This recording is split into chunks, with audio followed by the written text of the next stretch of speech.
naman malaman nyo na ang isipan ko'y gulong-gulo. Nagtatanong kung susundan ko siya, dahil ang puso ko ay nabihag niya. Alam mo bang minamahal ko siya, at tunay ang aking nadarama.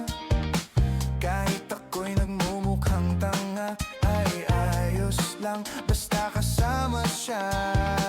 Kahit sabihin pa ng iba, nababaliw na akong talaga.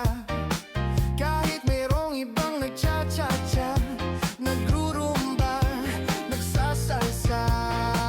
Pwedeng sabihin nyo to sa kanya, ang puso ko'y nahihirapan na. Ano pa ba ang pwede kong gawin na uubra upang maakit siya?